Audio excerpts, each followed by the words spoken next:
in la waayay gabar iskuul dhigata oo la yiri sidee gabdhuhu guryaha uga soo baxaan wax loo baraa markaas ay waalidkii gabar keena raashin baa la siinaya oo caag saliid oo saddex laa u dheeryahay aad baan u xasuustaa jaamacadda Gaalkacyo University GU ayaa maanta kulan u qabatay qaar kamid ah ardayda ka qalan jabisay dugsiyada sare ee gobolka Mudug kulankan oo lagu magac daray ardayda iyo professor Shirwac ayaa waxa ka soo qayb galay xubno ka socday dowladda hoose ee degmada Gaalkacyo ee Galmudug abukaatayaal gudoomiye sharafeedka jaamacadda aqoon-yahano dhakhaatiir culumadiin iyo qaybaha kala duwan ee bulshada gobolka Mudug jaamacadda Gaalkacyo University GU ayaa sidoo kale daahfureysay kulliyado cusub oo jaamacadda ay ku soo kordhisay qaybaheeda kala duwan ee waxbarashada kulliyadaha kala duwan ee jaamacaddu ku soo bandhigtay kulanka waxa qayb ka ahaa kulliyadda culumta barashada beeraha kulliyadda culumta sharciga iyo qaanuunka iyo kulliyadda injineeriga ugu horeyn kulanka waxa daahfuray agaasimaha tababarada dowladda hoose ee degmada Gaalkacyo Ustaad Cabdikaafi أنا وحبرتي هو أنفع نفتيسا يتلك 60 سنة لما أنا وحلا يكوا تنبوي ما أنتظرنا إن شاء الله سيدو كلا كرتينا فكرتياش جعدوا سوحي سيسينا أيقونا وحلا يا وسدوين هيا وفكرتيال في عن قف بالآن كان مكو حبرنا هيو وحأمي بسمع كبرته وتلكيسا كل سهاي سوت شو طوي هلا وحبرشة قف وكبرته أصلاً وانفعيسا بالشان وانفعيسا صوبته أصوح كوا انفعيسا قفك سوى تشوجا ديان كسي أيوه برشة هلاي كروسي أيوه تشوجا مجالو يقانو تشوجا أصوح شقيسان عيا بمصنع برنا عيا مثل تيو تعال كده حكيت وانت هاي أرضي أصوح معناه برنا عيا بمشقيسان عيا كلك هو صوح شقيسان عيا كلك تبنا حبرشي سؤال عيا sidoo kale iyaguna waxa goobta ka hadlay maamulka sare ee jaamacadda Gaalkacyo University GU iyo gudoomiye sharafeedka jaamacadda Professor Cabdulqaadir Maxamed Shirwac ka soo baxa kaalintiisa waxa jira hadda semesterkan laba arday oo master yani loo diray ama la saxiixay in loo diro oo insha Allah master soo dhameysan doonaan bilaa shuruud la'aan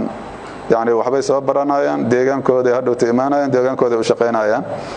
jaamacadda GU-na inay u shaqeeyaan xataa wax shuruuda uga maxirin kulliyadaha shaqeynaya hadda ama lixda kulliyadood ee shaqeynaya waxa kamid ah health science economics and management science computer science medicine and surgery yani education iyo veterinary yani lixdaas ayaa shaqeynaysay yani si caadi ah u shaqeynaysay waxyaabaha faa'iidooyinka oo yani kulliyadaha ku jira waxa kamid ah medicine-ka oo kaleeto yani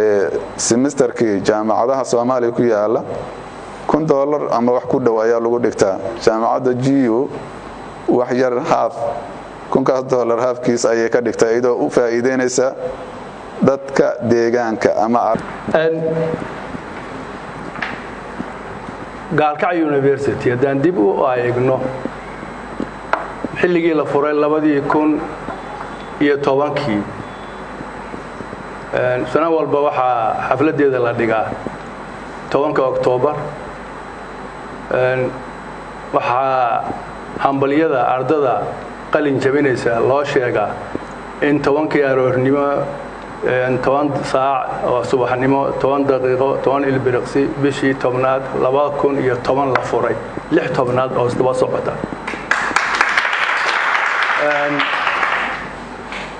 markii la furayay dad badan baa nagula taliyay inaan xamar ka furno waxaan u sheegnay inaan lacag doon ahayn jaamacad badan oo aan ka horeynay oo xamar ka furmay oo magacyaal badan leh runtii ayaa jira laakiin anagu deegaankaan ugu talagalnay inaan nuurka lagala tagin ardayga dugsiga hoose dhexe sare ka soo baxay inuu helo jaamacaddii uu xamar u doonaan lahaa waxay Gaalkacyo University nasiib weyn ku yeelatay deegaanka wixii xamar xagga ka soo xiga waa jaamacadda kaliya science ah oo laga furay waa jaamacadda kaliya ee dhaqaatiir wax ku barteen ay qalin jabiyeen deriska sanadkii afraad bay hadda maraya way la yaabanaayeen waxay halku dhagoodu ahaa sidee baa dhaqaatiir u soo saari kartaan dhaqaale ahaan dawlad mooyee cid kale oo bixin karaysaa ma jirta awoodda macallimiin ajnabi ah ayaan ku bilownay oo masaari iyo kanadaan kenyaan leh si qurxoon cilmigu waa hooseeyey deegaanka ardadii imtixaankii koowaad aan ka qaadanay 11 ka mid ah waa la socon kari waayeen waa ka reebnay kuwooda soo baxay oo imtixaanka ku guuleystay laftigooda 6 bilood oo semester 0 la yiraahdo ayaan u furnay si aan maadooyinka scientifiga ah iyo xisaabta iyo luqadda Ingiriiska looga dhiso oo ay jaamacadda ula qabsadaan qaar ka mid ah ardayda ka qayb gashay kulanka ardayda iyo Professor Shirwac ayaa su'aalo toos ah weydiiyay gudoomiye sharafeedka isagoo gudoomiyuhu uga jawaabay su'aalahaasi kala duwan ee la xiriiray jaamacadda isla markaana ardaydu ay weydiiyeen qaar ka mid ah culimadiinka iyo dhaqaatiirtii iyo aqoon-yahaniintii ka qayb galay ayaa iyaguna soo dhaweeyay kulliyadahan kala duwan ee jaamacaddu soo kordhisay qareen baan noqon kartaa muxaami hay'ad kasta oo wadanka ka jirta waxa baad u noqon kartaa la taliya u noqon karta ujeeda aniga hadda ma aqaani qof shariica soo bartay oo banaanka fadhiya bal waxay haystaan intaas oo shaqooyin bay haystaan adduunkiisa iyo aakhiradiisa iyo ubadkiisa iyo reerkiisa inuu wax barano oo macallin u yahayna waa u gaar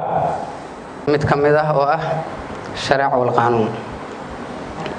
markaan anigu iska hadlo waxaan ka mid ahay dadka ka soo qalin jabiyay ama ka soo qalin bedeshay faculty-ga shariica aan loo 184 ayaan shaqo ka bilaabay isla isbitaalka ku dhashay waxaana aan la shaqeynay isla umulsadii aniga hooyada iga soo saartay baan misada markii dambe la sii shaqeeyay taas waa taariikhdii hore waaye uma baahna marka uu xafiis u shaqata waa fasax shaqo waran kara inta yaro joogta waa BC injineer badan baa looga baahan yahay waa fursad rag iyo dumar baran karaan kaliya u baahan qof dhisan oo baahalkan yahaado cilmiga la gelinayo ka jawaabi kara su'aale waa maado oo macnaha technical oo shaqo badan u baahan way maadaas kaliya qofkii iskuba waa geli kara faculty-ga agriculture-ka adduunka waxa lagu faanayaa lagu faanayaa wax soo saarkuna waa beeraha iyo waxa weeye agriculture xagga soo engineering iyo agriculture oo farla bileeyihiin xagga irrigation-ka xagga soil science-ka xagga biyaha wax soo saarka ugu dambeyn kulanka waxa soo xiray abukaati Abshir Nuur Cali isagoo uga mahad celiyay maamulka sare ee jaamacadda GU howlaha ay ka wadaan gobolka Mudug nasiibka leh waa ninka maalinka qalin jabinta soo xaadiro ee la siiyo shahaadada la gudoonsiyo ka qalin jabiyo jaamacadda ninkaas gabadhii uu guursaday jaamacaddu ka soo baxay uu guursaday ninkaas marka taas waa asaas raaliga ahaada waxaan rabaa hadiyad yar oo ugu talagalay jaamacadda oo aan ugu talagalay gudoomiyihii aasaasay jaamacadda iyo Maxamed Cabdullaahi CD warbaahinta dalsan gaalkacyo